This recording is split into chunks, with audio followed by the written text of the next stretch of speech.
खुलुमबाय बड'लेण्ड बुब्लि नायगिरि अनसायगिरिफोरनिसिम आं बे समाव दंफैयो कामरुप जिल्लानि बक'आव बेहाय बर' थुनलाइ आफादनि 63थि बोसोरारि जथुम्माखौ सानथामनि मेहेरगोनां हाबाफारिजों गाजा गोमजायै खुंफैयो। दिनै थामथि सान एबा जोबथा सान। बे जोबथा सानाव बर'नि हारिमु हान्जा सुरनाय लोगोसे गुबुन गुबुन हारिनि हान्जा सुरनायखौ दान्दिसे समनि उनावनो जागायसिगोन। जों नुनो मोनदों जे बे बर' हारिनि हारिमु हान्जा सुरनाय जों दान्दिसे समनि उनावनो बड'लेण्ड बुब्लि नायगिरि अनसायगिरिफोरा नुनो मोनगोन हारिमु हान्जा सुरनायखौ। बे समाव जोंनि बड'नि जि बड'लेण्ड बुब्लि नोंथांमोननिसिम खुलुमनायखौ बावहरदों आरो बे समाव गोजोन फुंबिलि बयनिसिमबो बावहरबावदों। जोंनि बर' थुनलाइ आफादनि 63थि जि बोसोरारि जथुम्मा बेयो बक'आव थानाय गान्धी मैदान समन्वय खेत्र बेवहाय सानथामनि हाबाफारिजों जाबाय थादों आरो दिनै बेयो जोबथा सान। बे जोबथा सानाव जोंहा दिनैहाय गिबियावनो दङ हान्जा सुरनाय, हारिमु हान्जा सुरनाय। बेवहाय गुबुन गुबुन हारिनि बेवहाय समायना रमायना जिनोखि हान्जा सुरनाय एसे उनावनो जागोन। जोंनि बे हाबाफारिखौ बेखेवनो गोनांमोन बे गुवाहाटी लकसभा समस्तिनि मानिजाथाव MP मेडाम कुइन'जा बिथाङा, नाथाय बिथाङा सफैथ'वाखै।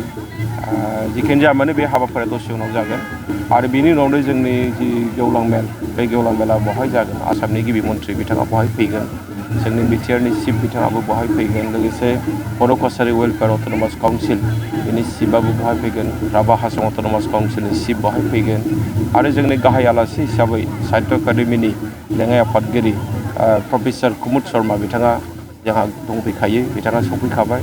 बर' थुनलाइ आफादनि लेङाइ आफादगिरि बारग' लेङाइ आफादगिरि बिसेसर बसुमतारी बिथाङा जोंनि दिनैनि बे हाबाफारिनि गाहाय बुंथिगिरि महरै बाहागो लागोन आरो बेनि अनगायैबो जोंहा गोबां मन्थ्रि बेहाय फैगोन, गोबां MLA बहाय फैगोन, गोबां थुनलाइगिरि बहाय बाहागो लागोन आरो बेनि अनगायैबो नैबे बक' जिनिखि जारिमिनारि मोनसे जायगा, बहाय बर'नि अनजिमाया जोबोद एसेल', नाथाय जों दिनै नुनो मोन्दों बहाय बे बानजाय आफादखौ मदद खालामनायाव गुबुन गुबुन हारिसाफ्रा बहाय मदद खालामदों। जों बेखायनो जोबोद गोजोननाय मोन्दों। बानजाय आफादनि गायनायथारि बिथाङा दंफायो आरो बिथांमोनहा जेरैबायदि खुंनो लादों, जों दिनै बुंनांगोन जे सानथामनि हाबाफारि जोबोद मोजाङैनो जादों। बे बाथ्राखौ जों बुंनांगोन। सारा मा बुङो बेहाय गोबां बक'नि रायजो राजा बर' रावखौ मोजाङै रायज्लायदों बेनि सोमोन्दै? थासारिजों गोरोबनानै बेबायदि अबस्थाया मालाबा जायो, बेखौ जोङो गुबुन साननांगौनि खोथा गैया।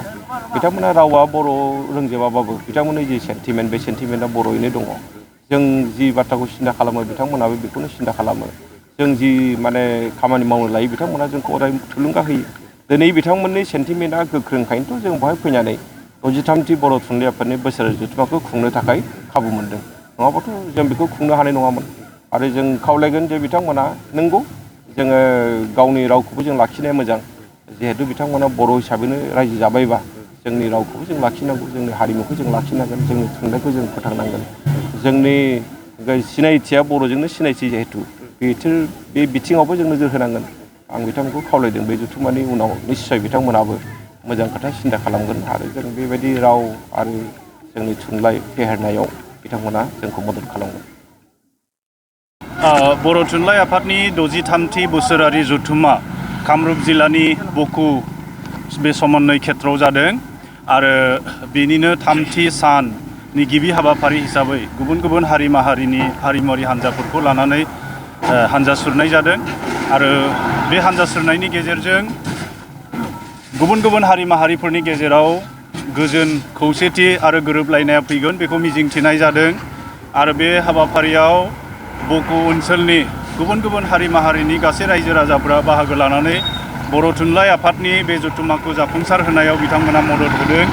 बेनि थाखाय बिथांमोननिसिम जों साबायखर जासिहरबाय आरो बे हाबाफारिया जोबनायनि उनावनो गेवलां मेल जागायजेनगोन। बेहाय भारत सरकारनि साहित्य एकाडेमिनि लेङाइ आफादगिरि प्रफेसर कुमुद शर्मा बिथाङा गाहाय आलासि महरै बाहागो लागोन। बेनि अनगायैबो आसामनि गिबि मन्थ्रि हिमन्त बिश्व शर्मा, बड'लेण्डनि गाहाय प्रमद बर', लोगोसे गोबां गेदेमा थुनलाइगिरि, राजखान्थियारि दैदेनगिरि बिथांमोना बे गेवलां मेलाव बाहागो लागोन।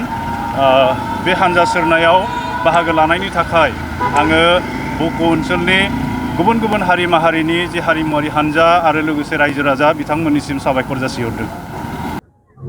ओरैनोथ' दिनैनि बे 63थि बर' थुनलाइ आफादनि बोसोरसालिया जुथुम्मानि बे मोनसे हारिमु बादायलायनाय हारिमु दिन्थिफुंनाय बे हारिमु दिन्थिफुंनाया मोनसे जोबोद माने मेहेरगोनां गासिबो हारि माहारिनि गेजेराव खौसे दिन्थिफुंनाय खौसे गोरोबलायनाय आरो जोंनि बर' थुनलाइ आफादनि दारै गुबुन गुबुन जायगासिम जेरैहाय जोंनि हारि माहारिनि गेजेराव अनलायनाय बोजबलायनाय आरो अनसायनाय जोंनि राव थुनलाइ हारिमुखौ गोसारहोनायनि मोनसे दिन्थिसिन आरो बे दिन्थिसिनखौ जोङो गोजोरै लाखिनो थाखाय जोङो बे मोनसे हान्जा सुरनायनि बे थांखिखौ लानाय जादों आरो दिनैनि बे हान्जा सुरनाया जोबोरैनो मेहेरगोनां जागोन गोबां हारि माहारिया बे हान्जा सुरनायाव बाहागो लादों बेनि थाखाय जोङो बर' थुनलाइ आफादनि सासे नेहाथारि जानानै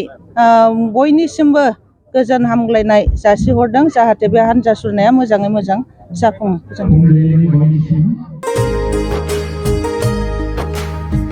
मोनसे गोजोनथाव खौरां थुनलाइ मोजां मोनग्रा रायजो राजाफोरनि थाखाय मोनसे गोजोनथाव खौरां